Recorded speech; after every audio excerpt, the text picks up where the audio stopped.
मंच पर विराजमान अन्य साथी, देवी और सज्जनों, आज मुझे आप सबके बीच रूबरू आना था, लेकिन मेरे निजी कारणों के कारण मैं आप सबके बीच नहीं आ पाया हूं।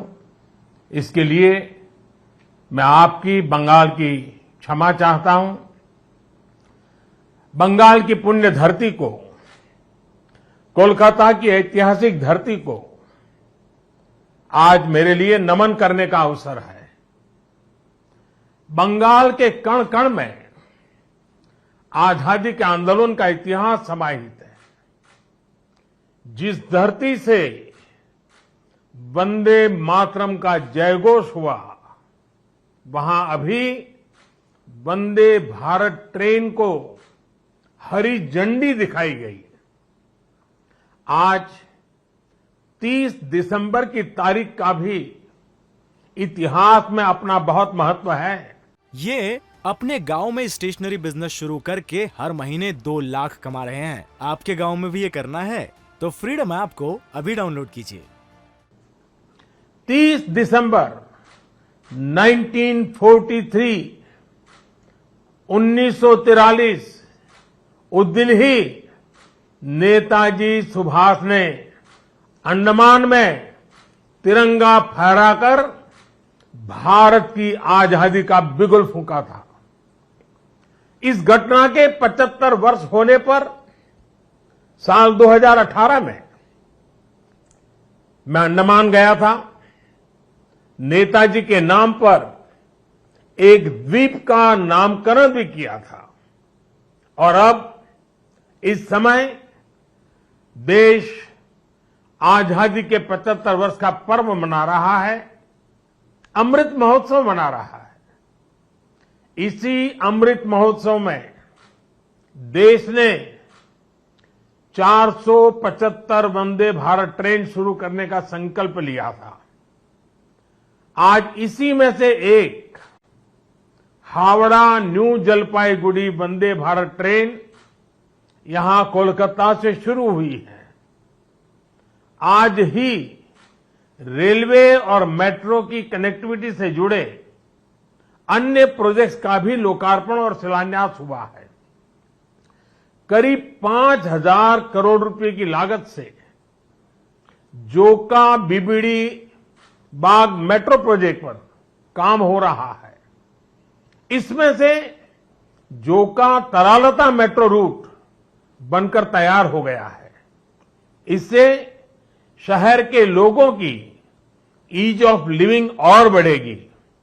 साथियों, कुछ देर बाद ही मुझे गंगा जी की स्वच्छता और पीने के पानी से जुड़ी अनेक परियोजनाएं पश्चिम बंगाल को सौंपने का अवसर मिलेगा। नमामि गंगे मिशन के तहत पश्चिम बंगाल में सीवरेज के 25 से ज्यादा प्रोजेक्ट्स को मंजूरी दी गई है। इनमें से 11 प्रोजेक्ट पहले ही पूरे हो चुके हैं और 7 प्रोजेक्ट आज पूरे हो रहे हैं। आज 1,500 करोड़ की लागत से 5 नई परियोजनाओं पर काम भी शुरू हो रहा है। इसमें जो प्रमुख है वो है आदि गंगा नदी का पुनरुद्धार। मुझे बताया गया है कि अभी आदि गंगा नदी की स्थिति दुर्भाग्य से बहुत खराब है। इसमें जो कूड़ा कचरा गिरता है, सीवर का गंदा पानी गिरता है, उसकी सफाई के लिए 600 करोड़ रुपए से अधिक का आधुनिक इंफ्रास्ट्रक्चर तैयार किया जा रहा है। हम लोग अक्सर व्यक्ति के जीवन में प्रिवेंटिव हेल्थ केयर की बात तो करते रहते हैं और हम कहते हैं कि दिनचर्या वो होनी चाहिए कि बीमारी की नौबत ही ना आए। ठीक इसी तरह नदी की गंदगी को साफ करने के साथ ही केंद्र सरकार प्रिवेंशन पर भी बहुत जोर दे रही है और इस प्रिवेंशन का सबसे बड़ा और आधुनिक तरीका है ज्यादा से ज्यादा आधुनिक सीवेज ट्रीटमेंट प्लांट। आने वाले 10-15 साल बाद की जरूरतों को ध्यान में रखते हुए देश में आज ही आधुनिक सीवेज ट्रीटमेंट प्लांट लगवाए जा रहे हैं। आजादी के अमृत काल में हमें फॉरवर्ड लुकिंग सोच और अप्रोच के साथ देश को आगे ले जाना है।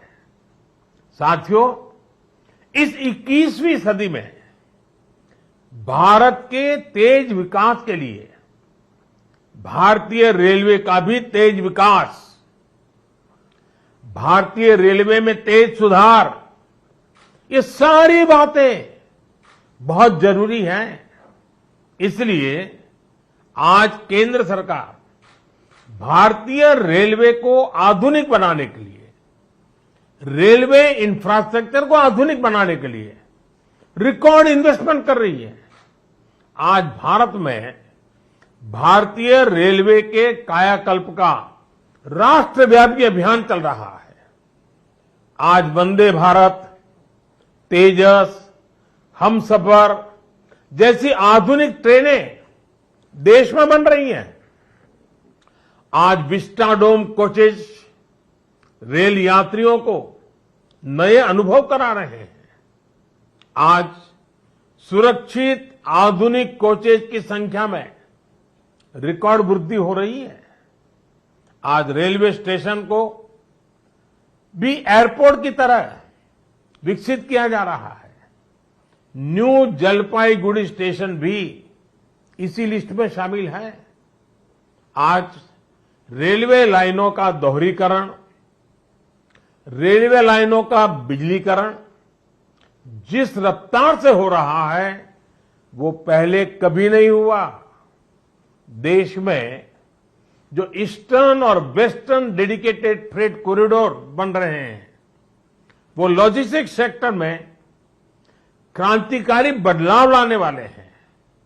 सुरक्षा हो, स्वच्छता हो, सामर्थ्य हो, सामंजस्य हो, समय की पाबंदी हो, सहूलियत हो, भारतीय रेलवे आज एक नई पहचान बनाने की हम सबकी कोशिश रंग ला रही है। बीते 8 वर्षों में भारतीय रेलवे ने आधुनिकता की नींव पर काम किया है।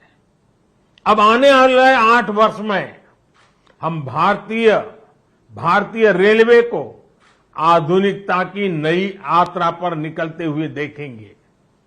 भारत जैसे युवा देश के लिए भारतीय रेल भी युवा अवतार लेने जा रहा है और इसमें निश्चित तौर पर 475 से ज्यादा वंदे भारत ट्रेनों की बड़ी भूमिका होगी। साथियों, आजादी के बाद के 7 दशकों में 20,000 रूट किलोमीटर रेल लाइन का बिजलीकरण हुआ। वहीं 2014 में हमारी सरकार बनने के बाद बीते 7-8 वर्षों में ही 32,000 रूट किलोमीटर से ज्यादा रेल लाइन का बिजलीकरण हो चुका है। ये है देश के काम करने की रफ्तार, रेलवे के आधुनिकीकरण की रफ्तार। और इस रफ्तार को तेज करने के लिए अब भारत में दुनिया के सबसे शक्तिशाली बिजली के रेल इंजनों का भी तेजी से निर्माण हो रहा है। साथियों, आज के भारत की स्पीड और स्केल का एक और प्रमाण हमारा मेट्रो रेल सिस्टम है। कोलकाता के लोग जानते हैं कि दशकों से मेट्रो रेल पब्लिक ट्रांसपोर्ट का कितना बेहतरीन माध्यम रही है।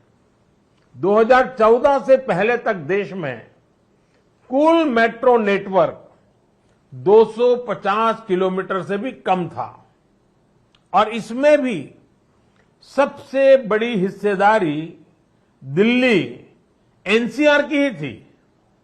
केंद्र सरकार ने इस स्थिति को भी बदलता हुआ है, उसको बदलने का पूरा प्रयास किया है और बहुत तेजी से बदला है। बीते 8 वर्षों में हमने मेट्रो का 2 दर्जन से अधिक शहरों तक विस्तार किया है। आज देश के अलग अलग शहरों में लगभग 800 किलोमीटर ट्रैक पर मेट्रो चल रही है। 1000 किलोमीटर के नए मेट्रो रूट पर तेजी से काम चल रहा है। जोका बीबीडी मार्ग मेट्रो परियोजना इसी संकल्प का हिस्सा है। साथियों, पिछली सदी के भारत की 2 और बड़ी चुनौतियां रही हैं, जिन्होंने देश के विकास पर बहुत नकारात्मक असर डाला है। एक चुनौती रही इंफ्रास्ट्रक्चर के कार्यों में विभिन्न एजेंसियों में तालमेल की कमी और दूसरी चुनौती रही ट्रांसपोर्ट के विभिन्न साधनों में भी आपसी तालमेल का जीरो होना। इसका नतीजा ये हुआ कि सरकार के एक विभाग को पता ही नहीं होता था कि दूसरा विभाग कहां नया काम शुरू करने वाला है। इसका खामियाजा देश के ईमानदार टैक्स पेयर को उठाना पड़ता था। देश का ईमानदार टैक्स पेयर हमेशा से सरकारी पैसे की बर्बादी से, परियोजनाओं में देरी से, भ्रष्टाचार से नफरत करता है। जब वो देखता है कि उसकी गाढ़ी कमाई से दिए हुए टैक्स से गरीब का नहीं बल्कि किसी भ्रष्टाचारी का भला हो रहा है, तो उसका खिन्न होना स्वाभाविक है। पैसे की इसी बर्बादी को रोकने के लिए विभागों में, सरकारों में तालमेल को बढ़ाने के लिए पीएम गति शक्ति नेशनल मास्टर प्लान लागू किया गया है। अब चाहे विभिन्न राज्य सरकारें हो, अलग अलग सरकारी विभाग हो, कंस्ट्रक्शन से जुड़ी एजेंसियां हो या इंडस्ट्री के लोग हो, सब एक ही प्लेटफॉर्म पर आ रहे हैं। पीएम गति शक्ति देश में ट्रांसपोर्ट के अलग अलग माध्यमों को जोड़ने, मल्टी मॉडल कनेक्टिविटी के काम को भी गति दे रहा है। आज देश में रिकॉर्ड तेजी से हाईवे बन रहे हैं, एयरपोर्ट बन रहे हैं, वाटरवे बन रहे हैं, नए पोर्ट बन रहे हैं और इसमें भी सबसे बड़ी बात यह कि इन्हें अब इस तरह तैयार किया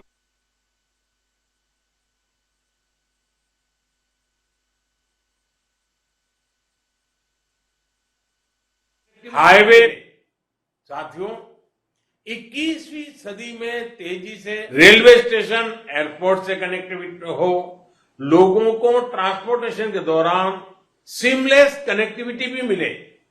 साथियों, 21वीं सदी में तेजी से आगे बढ़ने के लिए हमें देश के सामर्थ्य का सही इस्तेमाल करना होगा। मैं देश के लोगों को वाटरवेज का उदाहरण भी देना चाहता हूं। एक समय था जब भारत में व्यापार, कारोबार और टूरिज्म के लिए वाटरवेज का बड़े पैमाने पर इस्तेमाल होता था। इसलिए कितने ही शहर नदियों के किनारे बसे, नदियों के किनारे इतना औद्योगिक विकास हुआ, लेकिन इस सामर्थ्य को पहले सैकड़ों वर्षों की गुलामी और फिर आजादी के बाद की सरकारी उदासीनता ने तबाह कर दिया। अब भारत अपनी इस जल शक्ति को बढ़ाने पर काम कर रहा है। देश में 100 से ज्यादा वाटरवेज और विकसित किए जा रहे हैं। भारत की नदियों में आधुनिक क्रूज चले, व्यापार भी हो, टूरिज्म भी हो, इस दिशा में हम तेजी से आगे बढ़ रहे हैं। केंद्र सरकार ने बांग्लादेश सरकार के सहयोग से गंगा और ब्रह्मपुत्र नदियों के बीच वाटरवे लिंक स्थापित करने पर भी काम किया है। मैं आज देश के लोगों को इससे जुड़ी भी एक जानकारी देना चाहता हूं।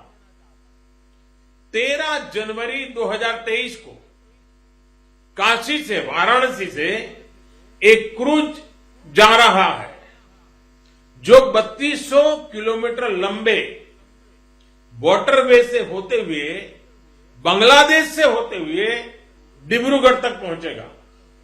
ये पूरे विश्व में अपनी तरह का अभूतपूर्व क्रूज होगा। ये भारत में बढ़ते क्रूज टूरिज्म का भी प्रतिबिंब बनेगा। मैं पश्चिम बंगाल के लोगों से भी आग्रह करूंगा कि इसका जरूर लाभ उठाएं। वैसे आज मैं एक और बात के लिए विशेष तौर पर बंगाल के लोगों को नमन करना चाहता हूं। बंगाल के लोगों में देश की मिट्टी के प्रति जो प्रेम रहा है, उसका तो मैं हमेशा कायल रहा हूं। देश के विभिन्न हिस्सों को जानने के लिए, देश के विभिन्न हिस्सों में भ्रमण के लिए बंगाल के लोगों में जो उत्साह होता है वो अद्भुत होता है। बहुत से लोग पहला मौका मिलते ही किसी और देश में घूमने निकल जाते हैं, लेकिन बंगाल के लोग हमेशा अपने देश को प्राथमिकता देते हैं। बंगाल के लोग पर्यटन में भी नेशन फर्स्ट की भावना को लेकर चलते हैं। और आज जब देश में कनेक्टिविटी बढ़ रही है, रेलवे, हाईवे, वाटरवे आधुनिक हो रहे हैं, तो इससे ईज ऑफ ट्रैवल भी उतना ही बढ़ रहा है। इसका बड़ा लाभ बंगाल के लोगों को भी मिल रहा है।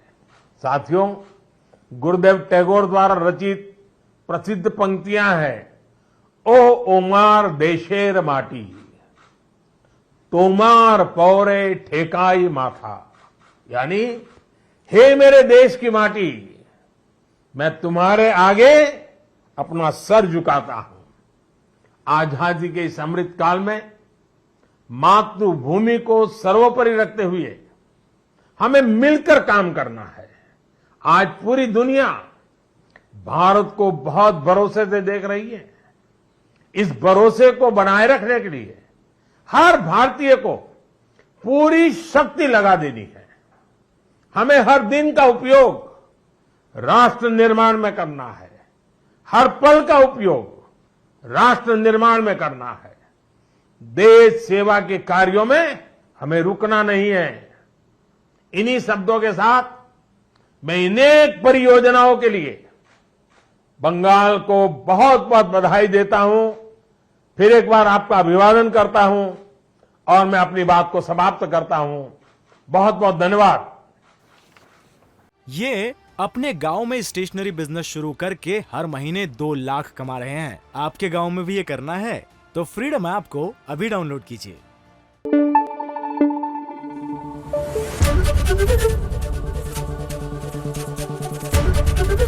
एबीपी न्यूज आपको रखे आगे।